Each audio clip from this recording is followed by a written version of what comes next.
Hello folks and welcome back to Medieval Total War. I'm Step and this is going to be part 3 of my Aragonese army composition tutorial. And in this video I'm going to be covering the tier 4 and tier 5 army compositions for this faction. Now just as a reminder, the strength of the Catholic armies, once we get up to tier 3, we start to really rely on our heavy cav. Because at tier 3 we have access to those feudal knights, and then that strength just continues to get stronger and stronger as we get down here to tier 4. Now every single Catholic faction has access to chivalric knights. They are a fantastic unit of heavy cavalry. In fact, if you ever find yourself confused about what to bring in a battle, and you're playing as a chivalric faction, your best bet is just to bring a load of these boys, and they can just do whatever you want with them. They can fight defensive battles, offensive battles. They just hit whatever's in front of them, and they usually beat it. So even though they are ubiquitous to all of the Catholic factions, they are one of the best heavy cav units. Yeah, there's a couple that are better, slightly so, but you know, they are pretty damn good. So bringing 3 of these is a pretty good start, and then just to kind of retain our Iberian authenticity and uniqueness, we're going to be bringing some Spanish Genites as well, and then the Pavis Arblasters, which is just a really solid unit. It's always fun to kind of bring a couple units that are kind of fun to bring and kind of unique and maybe a little off meta. Like I'm going to be, as you can see here, I'm bringing these 2 units of Demi-Culverins, but to do that, to have these fun units, you have to have units that can also just win the battle for you. And that is going to be the job of these chivalric knights, and then the Pavis Arblasters, and then of course the chivalric men-at-arms as well. Now, for your melee infantry in a force like this, you can really do what you want. You want to bring spears, then bring spears. If you want to bring halberdiers, go ahead and bring them. I'm trying to choose something that's a little bit more, I don't know, it's a little bit more flavorful, I suppose, and for some reason swords just seem like a better flavor unit for the Iberian type of warfare, because it is more suitable for like mountainous warfare, but then like open plains, you know, hot open plains as well. There's a lot of siege warfare in the Iberian Peninsula, so we're going to be bringing these artillery pieces. But yeah, it's like a lot of siege warfare and a lot of cav warfare, and I don't know like how big of a role that infantry played in those battles in the Reconquista. They don't seem like they, you know, seem like there's a lot of cavalry in the open battles at least. So just bringing swords is kind of like a you know, they're kind of a Swiss Army knife unit. They can both defend and do well as an attacker as well. A good sweeper piece. So that's going to be the play, and we're going to be going up against the Byzantines. So let's see how this army does play out. With this type of army composition, we can keep our deployment really simple here. Pavis crossbows or Pavis arblasters backed up by swords, and then the chivalric knights on one flank, and then the Genites can really go wherever they want. On the flank, in the center, I'm probably actually going to be shifting my center out to the flank a bit more, and then having my Genites kind of screen back into the middle is probably what I'm going to be doing during the battle. But yeah, they can do whatever they want, really. And it's something that I need to sort of stop doing, is trying to hold a flank with Genites, or like cav at all for that matter. We saw in the last battle that doesn't go well, you know. So the chivalric knights, though, they're going to be just fine on their own. Unlike the Ghulam bodyguards or the Ghulam cavalry for the Muslims or the Almohads that typically do need some infantry support, the chivalric knights don't need to be babysat at all. They can typically just kind of do whatever they want and bully whoever they want. With that being said, we are the defenders, so we can just kind of hang tight and let our cannons, our Demi-Culverins, do a bit of work if they can. We will see. Their range is not as great as the Culverins, and what else is... I'm trying to remember. It's their range, and then their damage isn't quite as high, but pretty much everything else. I think their accuracy and their reload is very similar. Yeah, anyway. So let's go ahead and get these guys spaced out here. Probably go something like that. And are we in range right away? No, we're not quite in range right away. And, oh yeah, that's right. Let me try to maybe shade over so that I can go strong on that flank and then go kind of middle with my Genites. That way, if they want to like collapse my middle, then, well, guess what? I have knights right here, so have fun collapsing my middle. You know, like if they want to hit that, then so what? You know, even if they take out one gun, they're going to be just collapsed on by a bunch of angry knights, and they'll be having javelins poured into them as well. So do your worst, Byzantines. And it looks like we can start drawing a line on those cataphracts. And yeah, let's just go after the cataphracts right now and see what kind of damage we can do. So far, I've been continuing to switch my fire of my cannons, try to go center as mass as possible in this whole group because they do tend to fire a little bit wide sometimes. And yeah, they've gotten a couple hits. I don't know if they've done too much damage, but every time they take out a cataphract, I'm pretty happy about that. Yeah, that cataphract has lost 3 individuals already. And it looks like, yeah, we took out a cataphract from that unit, a couple cataphracts over there, so yeah, it's not nothing, you know? And even though our chivalric knights do have better stats than the cataphracts, it's not significant. Like, cataphracts are definitely a solid unit for sure. Now, at this rate, I'm tempted to kind of come out here and play with these cataphracts because they are a bit exposed. And even if they want to chase my Genetes... Let's see, they are on skirmish mode. Yes, they are. And we'll see, like, even if they want to chase them, you know, I have Arbluster support right behind them, so... And they can only chase 2 of them, you know, so that leaves 1 unit potentially being able to throw javelins, so we'll just keep an eye on that, and then... Yeah, knights are in a decent position, and you're not in range, are you? No, they are not in range. So yeah, it's just kind of like... Let's just kind of come forward and see if they want to play with us. Because, I mean, they shouldn't, because it's just a bad... Anytime, you know, heavy cav wants to play with light cav, it's just a tough experience for them, you know? So we'll see. That unit looks like they want to bite, and we'll keep an eye on them. And yeah, just like that, they want to run off, and we'll just keep an eye on that. Yeah, try to maybe lure them closer to our blasters back here. Now the Byzantines are starting to press this flank, and cannons are, I feel like over time they are starting to accumulate a bit of value. And are we getting any javelin tosses in yet?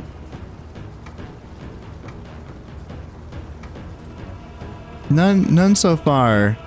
I would have to like maybe take my guys off to skirmish mode to get a strike in. And now they're bringing their Byzantine cav on over as well. And their Byzantine cav are archer cav, so we might want to kind of swing away from that. Yeah, and try to pull them closer to our arblusters, because we want this. Ooh, don't move. I just wanted you to shoot them. I thought they're in range. There they go. Now they're in range. Yeah, shoot those Byzantine cav, and then bring up swords. Can just fight the Byzantine infantry right there. Yeah, and that's fine. Yeah, taking down this Byzantine cav is going to be nice. And let's see here. So they got their archers, Byzantine cav. Taking a little bit of fire from our dudes. Just kind of back up here. And cannons can just keep on firing on in. So they wanted 2v1 my chivalric man-at-arms. So let's go ahead and send a chivalric knight on over to support that fight. And it looks like they want us maybe bring over some cataphracts as well. So just kind of hang out here and then here. And in fact, let's just go ahead and bring up another chivalric dude as well. You hang back. I changed my mind. You hang back. You hang back. Support that fight with some more swords. And if we want to 2v1 that general, that works for me. And let's switch our fire on over to those cataphracts here. And nope, you shoot the Byzantine cav there and there. And yeah, we'll just keep an eye on this. If you want to... Are you guys going to throw your javelins? No? No one wants to throw javelins? Now they're throwing javelins. Now that they're in combat. Cool. And then, yeah, you guys can come on over as well. Alright, so how are we doing here? Counterfacts jumped into that fight. Oh, we didn't get our charges off here. That's a little haggard. Well, let's just get a charge in here and try to break them. And then maybe I can send my general in to help out as well. And then cannons just start shooting at stuff over there. And those cannons are out of ammo. Cool. So the general's not running away. Let's see. Got into my swords here. Swords can help out. And then you guys actually come back here and get some javelins into the rear of that Cataphrax. So yeah, we're running those guys down there. And then yeah, Genites are getting chased off. So let's see if I can rally those Genites. And then yeah, you get some jab tosses into the rear of that Cataphract unit. And it looks like we are powering our way through this whole line, I feel like, is going to be collapsing. So that feels pretty good.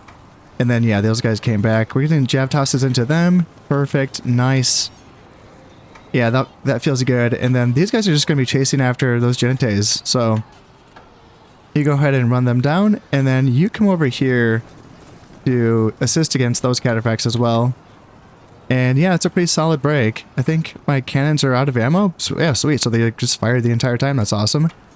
And they're getting... My swords are going to get run down by their generals. Let's try to support that with my Arblasters. Get some shots in there. Because yeah, they're probably going to break my swords there. So let's try to support this as well with our Cav. And then our other Cav just keep hunting. Yeah, just keep running these guys down. There and then there. And then are you... Let's see here. So those Cataphracts are broken. Let's see here. Let's see. Those are the ones I want to hunt. So yeah, let's see if I can come up behind them and throw some javelins at them. That's gonna do. So how did we do here? How did this army composition go? So yeah, Royal Knights got 1 man killed and 98 captured. Chivalric Knights, yeah, that carried the battle. 14 kills, 117 captured, 19 kills, 20 kills, and they all gained a point of valor, so not bad. Genites, yeah, they did okay. They distracted the Cataphracts and eventually got to rout some units at the end. And they got to throw some javelins at the end as well. 3 kills, 6 and then 10. And then Arblasters, 38, 26, and 21. Chivalric Men-at-Arms, 68, 32, 0, and then 6. And then Demi-Culverin, yeah, not bad actually. 40 and 35. They actually started doing some decent work as the enemy army just continued to reposition for quite a while. And over the course of that, time span, the guns got their value. So there you go. That's going to be the tier 4. And now let's just jump on into the tier 5.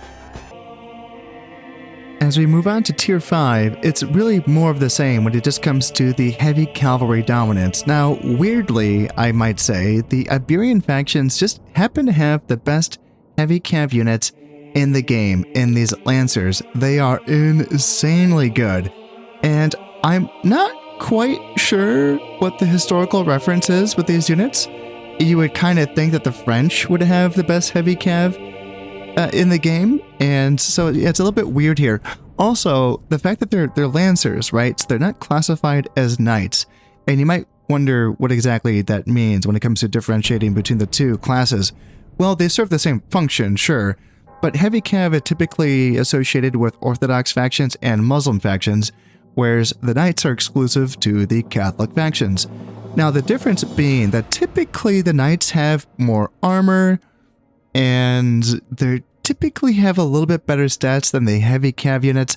Now, there are good heavy cav units, but the main difference is that knights are always going to be impetuous, which means that they could charge without you giving them orders to do so, which can be an issue depending on how your micro is. It can be a little bit disarming to have your knights just run away without you controlling them to do so, but there you have it. So with these Lancers, you are getting the best of both worlds, because as I said, they are not knights, despite, look at them.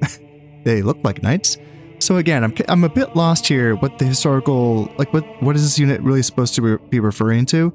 I'm not quite so sure. I know a little bit about the Reconquista, so I'm not sure. Yeah, I'm a little bit lost here. So if you know where these are coming from, I guess, and why the Iberian factions are getting these rather than, France, then yeah, please let me know. I'm really curious.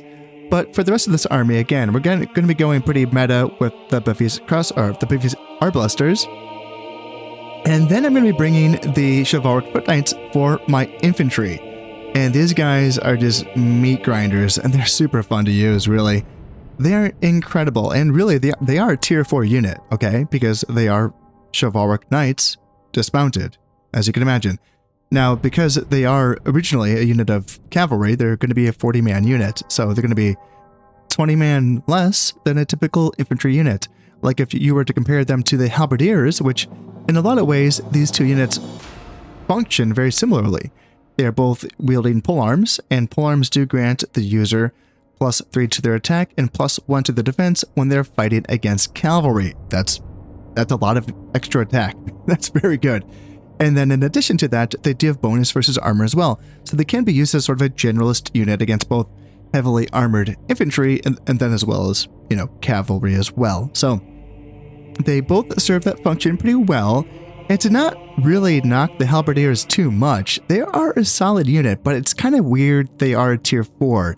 That's a bit too high for what they offer, considering that, again, you could just get these guys. Now, I would say that the halberdiers have a more straightforward building chain. You are just building the militia building to get these guys, I think. I don't think you need anything else to get halberdiers. So there is that, whereas with knights, even dismounted knights, you need to have the palace buildings and the armor buildings as well as the horse breeder buildings. So it's 3 different chains you're going to be building and working on to get these units as opposed to that unit. So there is that. That is something to consider, as well as the additional price as well. I don't know if these prices are exactly accurate in regards to campaign prices, but if this is actually 660, florins, and this is actually 300 florins, then yeah, you can see that there's going to be a big difference there. But halberdiers, I mean, they're slow, they're heavily armored. I'm pretty sure the dismounted foot knights are also heavily armored, but the halberdiers for some reason have low morale, which is kind of weird. But they serve the function, but for this army, we will be using the chivalric foot knights. They're just, despite the fact that they're a 40-man unit, they are can openers. They're just fun. And then for just kind of our fuck around and find out units in this army composition, we'll be using handgunners, because with an army comp like this powerful, you can kind of just play around with whatever you want. Now, typically when I use my gun units, I only use them when I get up to having a master gunsmith, because that's going to give my gun units +1 valor. So I give one unit +1 valor, and then I didn't have enough funds to give my other unit +1 valor. So there you go. Valor might give gun units increased accuracy. In fact, they might give all range units increased accuracy, but it might be more noticeable with gun units because their base accuracy is so low that any increase is more noticeable. I haven't done this testing myself, but it is just something that I've heard from other people that have tested this. And then in addition to that, the Valor increase, of course, also gives them, extra morale, defense, attack. You get the idea. Now, handgunners have very low range, very low. It's 40 meters. That's half the range of arquebusiers, and they have slightly less accuracy as well. But when it comes to their hitting power, it's all the same between these two units. Accuracy, as I said, is a little bit lower for handgunners, but reload time, I believe, is all the same as well between the two units. But then handgunners have slightly increased more attack stats. Yeah, their attack is 2 higher than arquebusiers, and then their morale, I think, is 2 higher as well. 2 higher or 4 higher? I can't quite remember. It's considerable, actually. So they can fight in a melee, kind of, So mixing them in with my Pavis Arblasters, kind of creating just kind of like a heavier skirmish line that the enemy doesn't really want to charge, but in this army, there's no other better options, I feel like that could be kind of a fun way to use gunpowder in a late game army. So let's go ahead and try this out. And here we have an army comp in a formation that no one wants to attack. This is just pure suffering from the attacker's point of view, because what are you going to do? You want to attack these guys with these big ass shields here? Not really. They're not going to die fast. The guys with the guns, even if they only kill one of your guys in one of your units, that you're going to be taking a morale debuff from getting shot at by guns. So even though they have shitty accuracy, all they have to do is kill one guy in a unit, and they'll be taking like a -6 morale debuff. It's pretty brutal, right? And then what? Having javelins being tossed at you from the Spanish Genites, who can just chase you as soon as you break. Having these guys as these chivalric foot knights that can just hack you to pieces. Or these guys, the Lancers, which can just beat anything in the game. This is just pure suffering from... I wouldn't want to face this. So what I'm hoping is... I haven't really tested this out. I'm hoping that I can get this formation to stay this way for this group of these Arblasters and handgunners.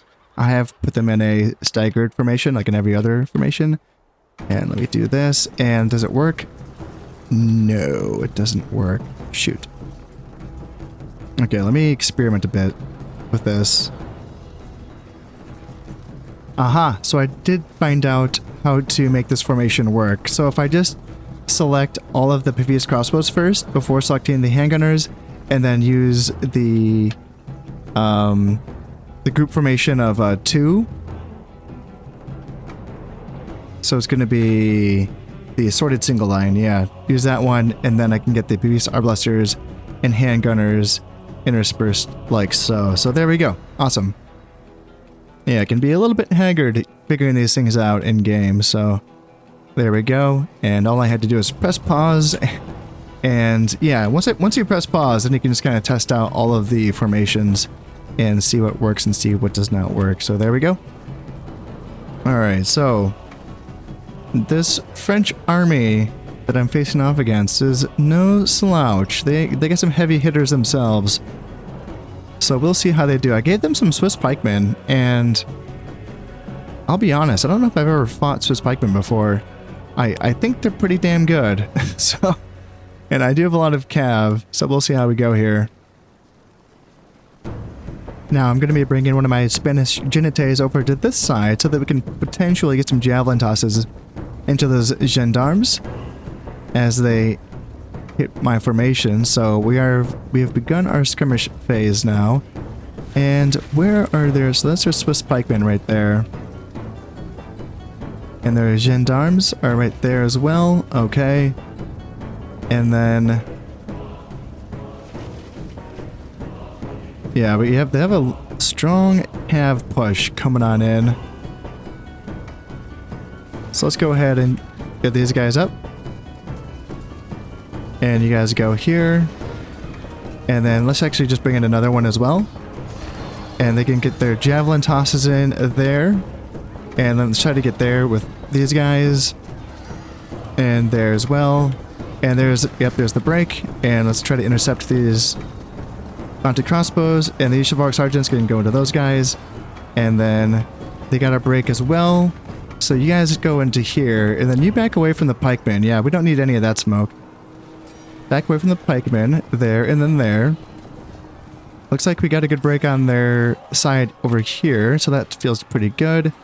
And yeah, good. Nice, nice, nice. There we go. So their kings are running away. And then let's just keep running away from their pikes, actually. Which is kind of weird, because I was just talking about how amazing these lancers are. But yeah, pikes are definitely scary, for sure. So let's try to get some javelin tosses into the rear of these pikes, and yeah, I mean, I guess if we're gonna fight them, I guess we may as well, you know, fight them there, because we have support from other units. So now let's get our guys back here, and then you get back, and then you get back, because even though the enemy has been broken, they're not quite out of this fight. So yeah, you go there. And let's see if we can break them, since they're losing badly. And then on this side as well, yeah, I don't like having both of these units fight them in the front. If anything, I should bring these Genites up as well to get some hits in as well. And, ooh, they're charging into... Ooh, okay, so turn around, and I might have to sacrifice that unit of chivalric knights to get my other guys back here. And then you guys back as well. I should have got you back a while ago. And then, yeah, can you just get some tosses into those guys there? And...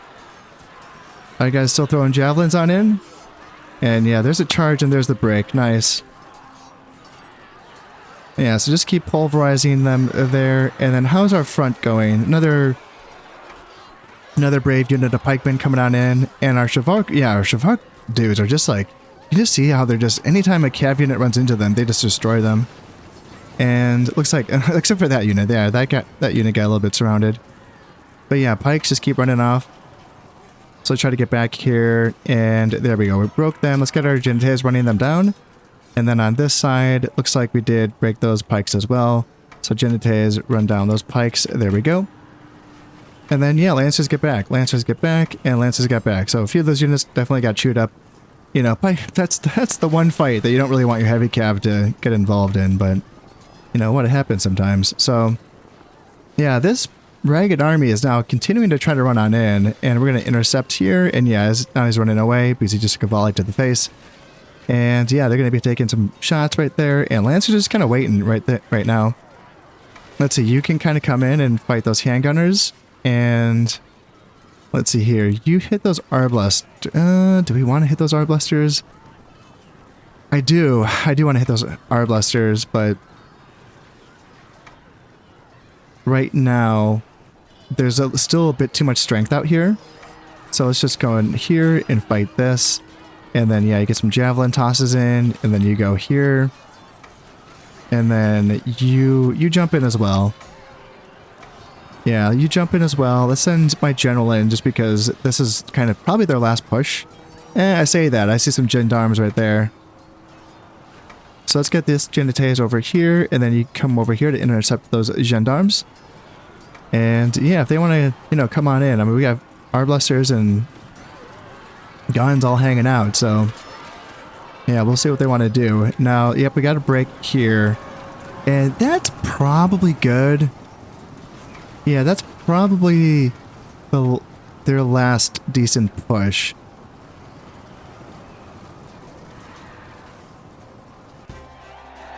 Yeah, that's going to be it. Nice. Okay, so how did we do here? So Lancers got 2 points of Valor for 52 kills. Not bad. Royal Knights got 0. Yeah, they didn't really get involved. Lancers 21 kills and then 12 kills. And then Genites 11, 26, and 9. Pavese Arblasters 31, 61, and then 53. Chivalric Foot Knights 31, 9, 13, and 24. And then Handgunners 13 and 7, which actually isn't that bad, you know, considering that, again, we saw in certain instances the enemy unit just kind of got close to them and took probably just one casualty or just like a, you know, 1 or 2 casualties, and then they just broke and run away. And we saw that a couple times in that battle, so you can see the usefulness of that. It's nice because it makes it so that it kind of breaks the battle up into sections where when you do get hit with a full assault, that can get overwhelming as a commander, you know, kind of trying to, you know, manage all the different aspects of the battle. But then when you just have like a break of just even a couple of units on a certain section of the battlefield of, you know, the enemy, of course, all of a sudden you have a little moment of respite where you get to kind of think about something else for a moment, which is a nice thing about the guns, you know. They're not the most killer units, but having just a little micro break like that where the enemy kind of runs away for a little bit before regrouping and coming back, it just gives you a minute to kind of focus, kind of like I was doing with my Lancers and kind of, you know, trying to get around those pikemen and using the Genites, and I didn't have any melee infantry on that side of the battlefield, so just kind of dealing with pikes with just using cav is a little bit tricky, but I had the time and space to do that just because sections of the French battle line were breaking and running away, so there is some value in that, despite the fact that they are not the most valuable units. So there you have it. That's going to be the finish of my Aragonese army compositions, and that was enjoyable. That was fun to use, and I like to challenge myself to come up with something that's a little bit more interesting. So let me know what y'all think, and until next time, this has been Concept playing Medieval Total War. Thank you very much, and goodbye.